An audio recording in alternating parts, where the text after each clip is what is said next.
ಬೆಂಗಳೂರಿನಲ್ಲಿ ಒಂಟಿಯಾಗಿದ್ದ ನರ್ಸ್ ಭೀಕರ ಹತ್ಯೆಯಾಗಿದೆ. ಹಿರಿಯೂರು ಮೂಲದ 39 ವರ್ಷದ ನರ್ಸ್ ಮಮತಾ ಹತ್ಯೆಯಾಗಿದೆ. ಕೆಎಸ್ ಲೇಔಟ್ನ ಪ್ರಗತಿಪುರದಲ್ಲಿ ವಾಸವಾಗಿರ್ತಾರೆ ಮಮತಾ. ಒಂಟಿಯಾಗಿದ್ದ ನರ್ಸ್ ಕತ್ತು ಕೊಯ್ದು ಬರ್ಬರವಾಗಿ ಹತ್ಯೆ ಮಾಡಿದ್ದಾರೆ. ಮಮತಾ ಹಾಗೂ ಆಕೆ ಸ್ನೇಹಿತೆ ಒಟ್ಟಿಗೆ ವಾಸವಾಗಿರ್ತಾರೆ. ಸ್ನೇಹಿತೆ ಊರಿಗೆ ಹೋಗಿರ್ತಾರೆ.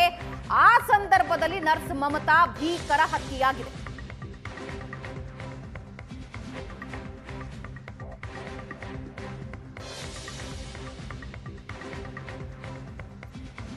ಒಂಟಿಯಾಗಿದ್ದ ನರ್ಸ್ ಕತ್ತು ಕೊಯ್ದು ಭೀಕರವಾಗಿ ಹತ್ಯೆ ಮಾಡಿದ್ದಾರೆ.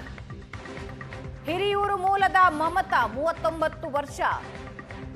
ಕೆಎಸ್ ಲೇಔಟ್ನ ಪ್ರಗತಿಪುರದಲ್ಲಿ ಇವರು ಮತ್ತು ಇವರ ಸ್ನೇಹಿತೆ ವಾಸವಾಗಿರ್ತಾರೆ. ಮಮತಾ ಫೋಟೋ ನೀವು ನೋಡ್ತಾ ಇದ್ದೀರಿ.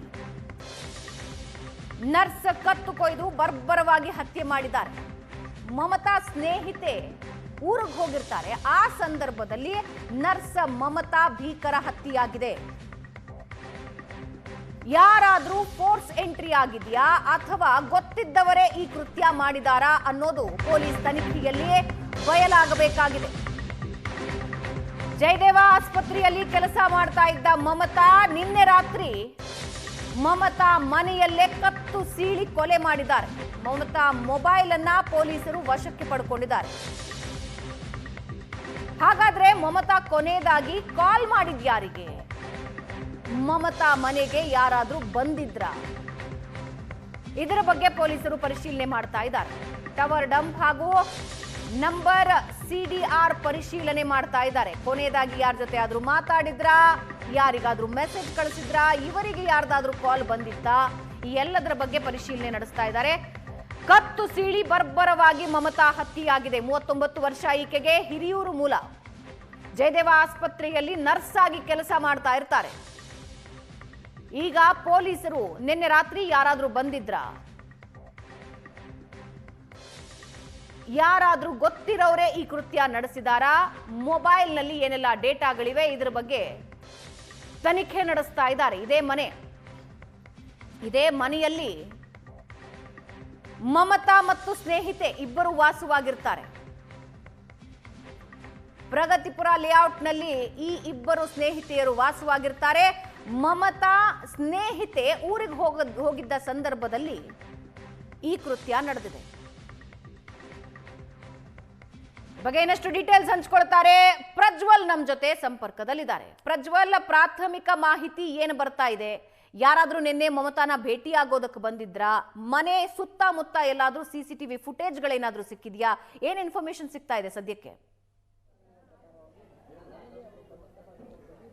ಭಾವನಾ, ಮಮತಾ ಅನ್ನುವಂಥ ನರ್ಸನ್ನು ನಿನ್ನೆ ರಾತ್ರಿ ಕೊಲೆ ಮಾಡಿರುವ ಒಂದು ವಿಚಾರ ಏನಿದೆ ಅದು ಈಗ ಬೆಳಕಿಗೆ ಬರ್ತಾ ಇರುವಂಥದ್ದು. ಅವರು ಒಂಟಿಯಾಗಿ ಮನೆಯಲ್ಲಿ ವಾಸವಾಗಿದ್ದರು. ಅವರ ಸ್ನೇಹಿತೆಯೊಂದಿಗೆ ಅವರು KS ಲೇಔಟ್ ಠಾಣಾ ವ್ಯಾಪ್ತಿಯ ಪ್ರಗತಿಪುರದಲ್ಲಿ ವಾಸವಾಗಿದ್ದರು ಅನ್ನುವಂಥದ್ದೇನಿದೆ ಅದು ಗೊತ್ತಾಗ್ತಾ ಇರುವಂಥದ್ದು. ಸದ್ಯ ನಾನೀಗ ಅದೇ ಸ್ಥಳದಲ್ಲಿದ್ದೇನೆ. ಈ ಒಂದು ಕಟ್ಟಡದ 2ನೇ ಮಹಡಿಯಲ್ಲಿ ಇವರು ವಾಸವಾಗಿರ್ತಾರೆ. ಇವರ ಸ್ನೇಹಿತೆ ಕೂಡ ಇರ್ತಾರೆ. ಆದರೆ ಮೊನ್ನೆಯ ದಿನ ಅವರ ಸ್ನೇಹಿತೆ ಊರಿಗೆ ಹೋಗಿರ್ತಾರೆ. ಆನಂತರದಲ್ಲಿ ಇವರೊಬ್ಬರೇ ಮನೆಯಲ್ಲಿ ಇದ್ರು ಅನ್ನುವಂಥ ಒಂದು ವಿಚಾರ ಏನಿದೆ ಅದು ಅವರಿಗೆ ಗೊತ್ತಾಗ್ತಾ ಇರುವಂಥದ್ದು ಸದ್ಯದ ಮಟ್ಟಿಗೆ. ಅನಂತರದಲ್ಲಿ ಅವರ ಸ್ನೇಹಿತೆ ಅವರ ಮನೆಯ ಓನರ್ಗೆ ಕರೆಯನ್ನು ಮಾಡ್ತಾರೆ. ಕರೆ ಮಾಡಿ ಮಮತಾ ಯಾಕೋ ಕಾಲನ್ನು ರಿಸೀವ್ ಮಾಡ್ತಾ ಇಲ್ಲ, ಆಕೆಯ ಮೊಬೈಲ್ ನಂಬರ್ ಸ್ವಿಚ್ ಆಫ್ ಬರ್ತಾ ಇದೆ, ಹಾಗಾಗಿ ಒಮ್ಮೆ ಹೋಗಿ ನೋಡ್ತೀರಾ ಅಂತ ಕೇಳಿದಂಥ ಸಂದರ್ಭದಲ್ಲಿ ಮನೆಯ ಓನರ್ ಮೇಲೆ ಹೋಗಿ ನೋಡಿದಂಥ ವೇಳೆಯಲ್ಲಿ ಗೊತ್ತಾಗುತ್ತೆ ಆಕೆ ರಕ್ತದ ಮಡುವಿನಲ್ಲಿ ಬಿದ್ದಿರ್ತಾರೆ. ತಕ್ಷಣವೇ ಅವರು ಪೊಲೀಸರಿಗೆ ಕರೆಯನ್ನು ಕೂಡ ಮಾಡಿರುವಂಥದ್ದು. ಅಂದರೆ ಪೊಲೀಸರಿಗೆ ಕರೆಯನ್ನು ಮಾಡಿ ವಿಚಾರವನ್ನು ತಿಳಿಸ್ತಾರೆ. ವಿಚಾರವನ್ನು ತಿಳಿಸಿದ ತಕ್ಷಣದಲ್ಲಿ KS ಲೇಔಟ್ ಪೊಲೀಸರು ಕೂಡ ಸ್ಥಳಕ್ಕೆ ಬರ್ತಾರೆ. ಸ್ಥಳಕ್ಕೆ ಬಂದು ಪರಿಶೀಲನೆಯನ್ನು ಕೂಡ ನಡೆಸಿರುವಂಥದ್ದು. ಈ ವೇಳೆಯಲ್ಲಿ ಈಕೆ ಕೊಲೆಯಾಗಿರುವಂಥದ್ದು ಗೊತ್ತಾಗಿದೆ. ಆದರೆ ಯಾರು ಮಾಡಿದ್ದಾರೆ ಅನ್ನೋದ್ರ ಬಗ್ಗೆ ಇನ್ನೂ ಕೂಡ ಸ್ಪಷ್ಟವಾದಂತಹ ಮಾಹಿತಿ ಏನಿದೆ ಅದು ಲಭ್ಯವಾಗ್ತಾ ಇಲ್ಲ. ಈಗಾಗಲೇ ಪೊಲೀಸರು ಕೂಡ ಪರಿಶೀಲನೆಯನ್ನು ಮಾಡ್ತಾ ಇದ್ದಾರೆ. ಟವರ್ ಡಂಪ್ ಅನ್ನು ಕೂಡ ತೆಗೆದು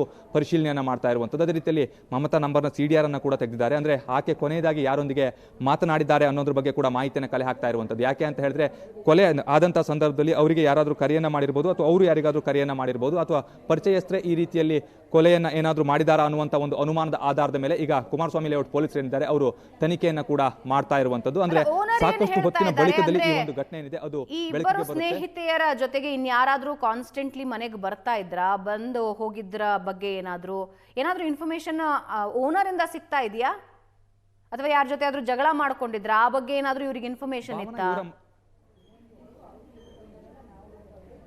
ಭಾವನಾ ಇವರ ಮನೆಯಲ್ಲಿ ಇಬ್ಬರೇ ಇದ್ರು, ಅದರಲ್ಲೂ ಕೂಡ ಮದುವೆ ಆಗಿತ್ತು ಅನ್ನುವಂಥ ಒಂದು ವಿಚಾರವನ್ನು ಕೂಡ ಅವರು ಹೇಳಿದ್ರಂತೆ. ಆದರೆ ಮದುವೆ ಆಗಿರಲಿಲ್ಲ ಅನ್ನುವಂಥ ಒಂದು ಅಂಶ ಏನಿದೆ ಅದು ಈಗ ನನಗೆ ಗೊತ್ತಾಗ್ತಾ ಇದೆ ಅನ್ನುವಂಥ ಒಂದು ವಿಚಾರವನ್ನು ಕೂಡ ಅವರ ಮನೆಯ ಮಾಲೀಕರು ಹೇಳ್ತಾ ಇರುವಂಥದ್ದು. ಅಷ್ಟೇ ಅಲ್ಲದೆ ಓರ್ವ ನೀರು ಹಾಕುವಂಥ ಹುಡುಗ ಇಲ್ಲಿಗೆ ಬಂದು ಹೋಗಿದ್ದ, ಆತನೇ ಏನಾದರೂ ಮಾಡಿರಬಹುದಾ ಅನ್ನುವಂಥ ಒಂದು ಅನುಮಾನ ಕೂಡ ಈಗ ವ್ಯಕ್ತವಾಗ್ತಾ ಇದೆ ಅನ್ನುವಂಥ ವಿಚಾರವನ್ನು ಕೂಡ ಅವ್ರು ಹೇಳ್ತಾ ಇರುವಂಥದ್ದು. ಅಂದರೆ ನೀರು ಹಾಕ್ತಾ ಇದ್ದಂಥ ಹುಡುಗನಿಗೂ ಇವರಿಗೆ ಏನಾದರೂ ಕಾಂಟ್ಯಾಕ್ಟ್ ಇತ್ತಾ ಅನ್ನೋದ್ರ ಬಗ್ಗೆ ಕೂಡ ಪೊಲೀಸರು ಮಾಹಿತಿಯನ್ನು ಕಲೆ ಹಾಕ್ತಾ ಇದ್ದಾರೆ. ಅಷ್ಟೇ ಅಲ್ಲದೆ ಪೊಲೀಸರು ಬಂದಂಥ ಸಂದರ್ಭದಲ್ಲಿ ಆತ ಇಲ್ಲಿಂದ ಎಸ್ಕೇಪ್ ಆಗಲಿಕ್ಕೆ ಪ್ರಯತ್ನವನ್ನು ಪಟ್ಟಿದ್ದ. ಅನಂತರದಲ್ಲಿ ಪೊಲೀಸರು ಆತನನ್ನು ವಶಕ್ಕೆ ಕೂಡ ಪಡೆದಿದ್ರು ಅನ್ನುವಂಥದ್ದನ್ನು ಕೂಡ ಅವರೇ ಹೇಳ್ತಾ ಇರುವಂಥದ್ದು. ಆ ನಿಟ್ಟಿನಲ್ಲಿ ಈಗ ತನಿಖೆಯನ್ನು ಮಾಡ್ತಾ ಇದ್ದಾರೆ. ಆತ ಏನಾದರೂ ಈ ಒಂದು ಪ್ರಕರಣದಲ್ಲಿ ಇನ್ವಾಲ್ವ್ ಆಗಿದ್ದಾನ ಅನ್ನೋದ್ರ ಬಗ್ಗೆ ಕೂಡ ಮಾಹಿತಿಯನ್ನು ಕಲೆ ಹಾಕುವಂಥ ಒಂದು ಕೆಲಸವನ್ನು ಕೂಡ ಮಾಡ್ತಾ ಇದ್ದಾರೆ. ಅಂದರೆ ಈ ರೀತಿಯ ಪ್ರಕರಣಗಳಾದಂಥ ಸಂದರ್ಭದಲ್ಲಿ ಯಾರಾದರೂ ಅನುಮಾನ ವ್ಯಕ್ತಪಡಿಸಿದ್ರೆ ಅಥವಾ ಅನುಮಾನ ಅವ್ರ ಮೇಲೆ ಏನಾದರೂ ಬಂದರೆ ಅವರನ್ನು ವಶಕ್ಕೆ ಪಡೆಯುವಂಥ ಒಂದು ಕೆಲಸವನ್ನು ಮಾಡ್ತಾರೆ. ನಮ್ಮೊಂದಿಗೆ ಅವರೇ ಇದ್ದಾರೆ, ಅವ್ರನ್ನೇ ಮಾತನಾಡ್ತಾ ಹೋಗ್ತೀನಿ. ಮನೆಯ ಮಾಲೀಕರು ಇದ್ದಾರೆ, ಅವ್ರನ್ನ ಮಾತನಾಡ್ತಾ ಹೋಗ್ತೀನಿ.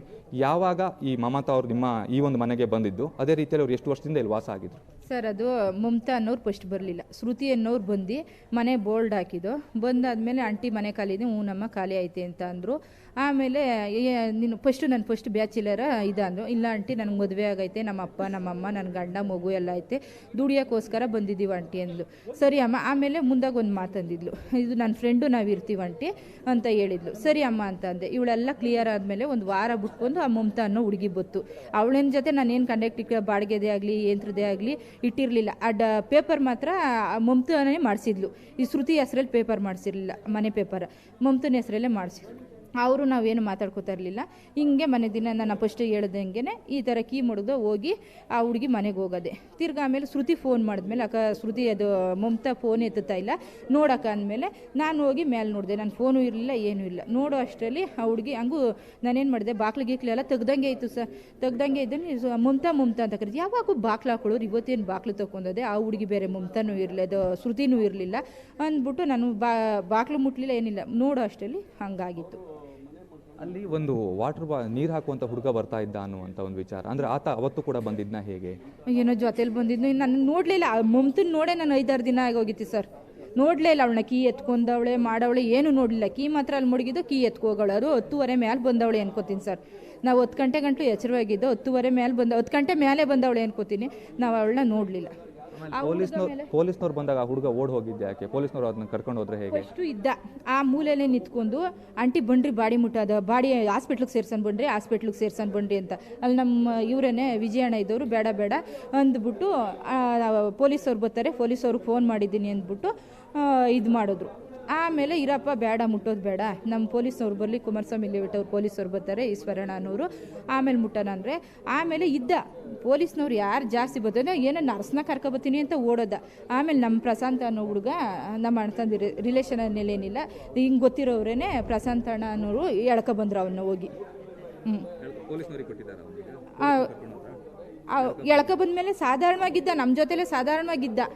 ಯಾರು ಏನು ಅಂತ ನಂಗೆ ಗೊತ್ತಿಲ್ಲ. ನೀರು ಎತ್ಕೊಬತ್ತಾ ನಾವು ಹುಡುಗನೇ. ಭಾವನಾ, ಇದು ಮನೆಯ ಮಾಲೀಕರು ಹೇಳ್ತಾ ಇರುವಂಥ ಮಾತು. ಅಂದರೆ ಆ ಹುಡುಗ ಏನಿದ್ದ ಆತ ಯಾವಾಗಲೂ ಕೂಡ ನೀರನ್ನು ತಂದು ಕೊಡ್ತಾ ಇದ್ದ. ಹಾಗಾಗಿ ಅನಂತರದಲ್ಲೂ ಕೂಡ ಆತ ಇಲ್ಲೇ ಇದ್ದ. ಯಾವಾಗ ಪೊಲೀಸರು ಬರ್ತಾರೋ ಆ ಸಂದರ್ಭದಲ್ಲಿ ಆತ ಎಸ್ಕೇಪ್ ಆಗುವಂಥ ಒಂದು ಪ್ರಯತ್ನವನ್ನು ಪಡ್ತಾನೆ. ಅನಂತರದಲ್ಲಿ ಇಲ್ಲಿನ ಸ್ಥಳೀಯರೇ ಅವ್ರನ್ನ ಹಿಡಿದುಕೊಂಡು ಬಂದರು. ಅದೇ ರೀತಿಯಲ್ಲಿ ಈಗ ಪೊಲೀಸರು ಕೂಡ ಅದನ್ನು ವಶಕ್ಕೆ ಪಡೆದು ವಿಚಾರಣೆಯನ್ನು ಕೂಡ ಮಾಡ್ತಾ ಇದ್ದಾರೆ ಅನ್ನುವಂಥದ್ದೇನಿದೆ ಅದು ಗೊತ್ತಾಗ್ತಾ ಇರುವಂಥದ್ದು. ಅಂದರೆ ಯಾವ ರೀತಿಯಲ್ಲಿ ಈ ಒಂದು ಘಟನೆ ಆಗಿರಬಹುದು ಅನ್ನೋದೇನಿದೆ ಇನ್ನೂ ಕೂಡ ತನಿಖೆ ಆಗಬೇಕಾಗಿದೆ. ತನಿಖೆಯಾದ ನಂತರದಲ್ಲಿ ಈ ಒಂದು ಕೊಲೆಯ ಬಗ್ಗೆ ಸ್ಪಷ್ಟವಾದಂಥ ಒಂದು ಮಾಹಿತಿ ಲಭ್ಯವಾಗುತ್ತೆ. ಅಂದರೆ ಯಾರು ಮಾಡಿದ್ದಾರೆ, ಯಾವ ಒಂದು ಉದ್ದೇಶಕ್ಕೋಸ್ಕರ ಈ ಒಂದು ಕೊಲೆಯಾಗಿದೆ ಅನ್ನೋದ್ರ ಬಗ್ಗೆ ಗೊತ್ತಾಗುತ್ತೆ. ಭಾವನಾ, ಎಸ್, ಧನ್ಯವಾದ ಪ್ರಜ್ವಲ್.